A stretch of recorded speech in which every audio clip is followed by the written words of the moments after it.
never, across the hundreds of true crime documentaries and shows that I have watched, until now, had I seen a show that actually displayed crime scene photos of dead children and decapitated heads. I need to start that off by saying this. If you are not a fan of that kind of thing, if you've got a nervous disposition, Partners in Crime is probably not the crime documentary for you.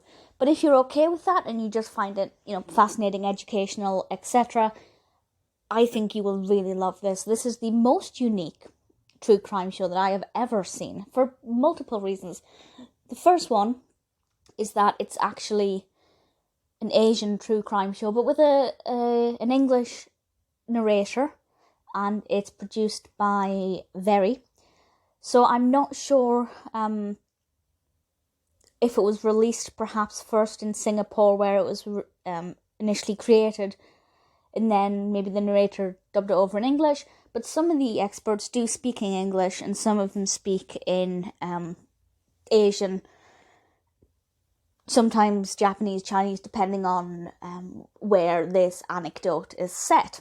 And each episode looks at 2 or 3 crime cases that are not for the faint of heart. These are not petty crimes. The very first episode deals with the Hello Kitty murder, in which a decapitated head was stuffed inside a Hello Kitty doll. I hadn't heard of that. If you Google it, it's actually, it's disturbing, but it's really, really fascinating. And the show takes us through these different cases. Each episode is only half an hour long, which is one of the things that really upsets me, because it's so amazing, and there are only 2 series to date, and I just wish the episodes were at least an hour long, because it is fantastic. You do have to pay attention, because, as I said, a lot of the specialists are speaking not in English, so presumably if you're like me and you basically just speak one language, you do need to be able to read the subtitles.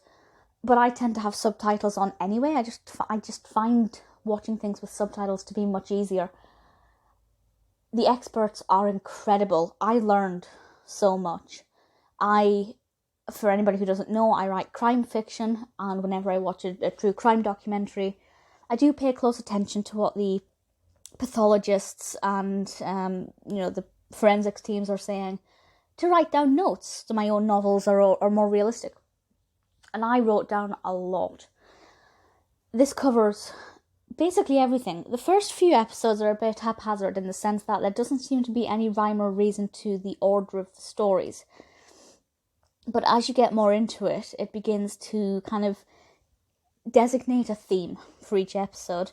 So, there's an episode dedicated to poisons, an episode dedicated to cybercrime, one against children, an entire episode dedicated to handwriting. Now, I say an entire episode, it is only half an hour, but I don't believe I've ever seen that.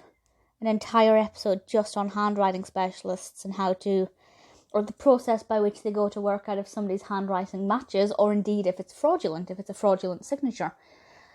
And I think that's so fascinating. And yes, I've seen shows about poisons and, true poisons and cybercrime and things. But this one, I just learned so much. The experts were incredible. There was one point where we got to see how they do a reconstruction of a skull. Now, I'd seen it done before by hand, where they used toothpicks and things, but this actually incorporated the computer-generated version and how the two are married together, and it's absolutely incredible. As I said, this is the most graphic one that I have ever seen, and I'm fine with that. But perhaps had this been the first ever true crime documentary I'd watched, it would be shocking. Now, as a crime writer, I've read lots and lots of crime books and magazines. I've seen worse, but not. It was when I can't remember which episode it was where they showed the pictures of the dead children. It was brief, it was fleeting, and it wasn't. I don't think they were actually crime scene photos. I think they were mortuary photos, if I remember rightly. And it was just 2 kids, very briefly. Both photos were on screen for about 3 seconds at the most. But I was shocked. I have never seen that before. And I didn't even think they were allowed to do that with children, to be perfectly honest with you. So I was I don't want to say pleasantly surprised because that doesn't sound right, but I was, in a way, I was impressed that they were prepared to show these photos for the shock factor, because the more powerful it is, the more shocking it is. You know, the more likely people are going to campaign for change and, you know, tighter gun laws or tighter security or whatever would need to be done in that particular situation. The decapitated head was an unusual one. That's not the Hello Kitty one either. This is in the second series, I think. And it was pretty gruesome. Get to see people's hands up close, tied. It's, you know, it is intense and it's really fascinating. Because, as I said, it's not all in English. I'd say it's probably like 50% English. You do have to pay attention. But it's so immersive and so addictive that I don't think there's a single problem with that. It's very well researched, very well edited together, a fantastic mix of crimes. There's one that I don't want to really spoil because it was just so bizarre, but it involves an energy drink. I think it's the second series as well, and I just thought that was so weird. I'd never seen anything like that before. And just the effect and how that could happen to anybody at any point was really terrifying. It is fantastic. It's definitely one that puts more focus on the victims than it does on the culprits, but it also spends a lot more time looking at physical evidence.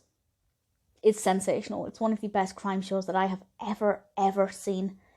If you are a seasoned true crime fan and you don't mind graphic content, you must watch this. It's on Amazon Prime. It is amazing. If you're new to true crime, maybe watch something else and build up your tolerance a little bit. But for me, I just want there to be a second, a third, fourth, fifth series. Partners in Crime is perfect.